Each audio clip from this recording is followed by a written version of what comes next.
Kami dari kelompok 3 yang beranggotakan saya Adelia Taskia, Saya Siti Nurjana, Saya Indah Aulia Septiani, dan saya Indri Albeni. Saat ini kami sedang berada di Jakarta Kota, tepatnya di Museum Fathahillah.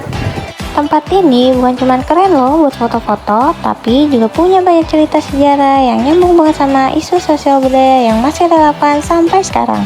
Yuk ikutin kita explore. Jadi dulunya gedung ini adalah Balai Kota Batavia pada masa penjajahan Belanda. Bangunan ini dibangun oleh VOC pada tahun 1710 dan menjadi pusat pemerintahan kolonial di Hindia Belanda. Di masa lalu, bagian bawah gedung ini digunakan sebagai penjara bawah tanah, tempat para tahanan termasuk pejuang kemerdekaan dikurung dalam kondisi yang sangat memprihatinkan. Tempat ini bukan sekedar ruang tahanan loh, tapi saksi bisu penderitaan para tahanan masa lalu. Kapasitas penjara bawah tanah ini bisa mencapai hingga 20 orang dalam ruangan yang nyaris tanpa udara. Banyak dari mereka dipenjara tanpa kejelasan hukum, disiksa secara fisik maupun mental. Di balik jeruji ini tersimpan kisah tentang ketabahan, perjuangan, dan harga kebebasan.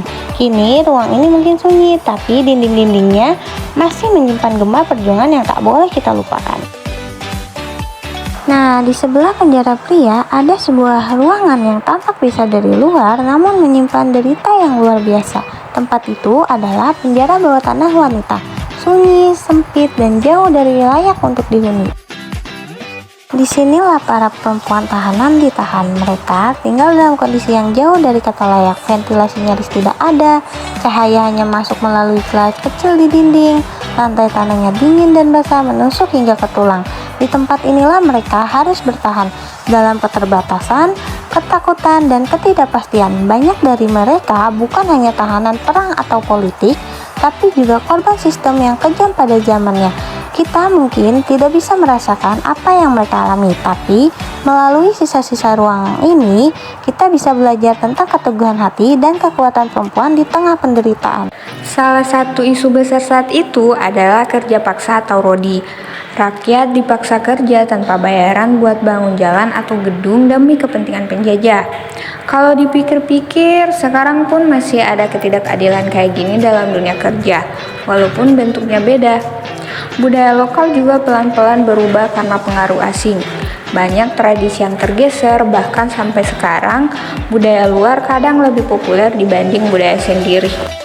Coba lihat peta Batavia zaman dulu, kawasan elit milik Belanda. Sementara rakyat pribumi dipinggirin. Pola kayak gini masih terasa loh di kota-kota besar hari ini. Timpangan antara pusat dan pinggiran. di sebelah Museum Fathahillah juga ada Museum Wayang, tempat yang menyimpan banyak banget koleksi wayang dari berbagai daerah. Ini bukti kalau budaya kita tuh kaya banget. Sayangnya, minat anak muda buat ngenalinnya makin berkurang. Padahal, wayang itu bukan cuma hiburan, tapi juga media pendidikan dan kritik sosial dari zaman dulu.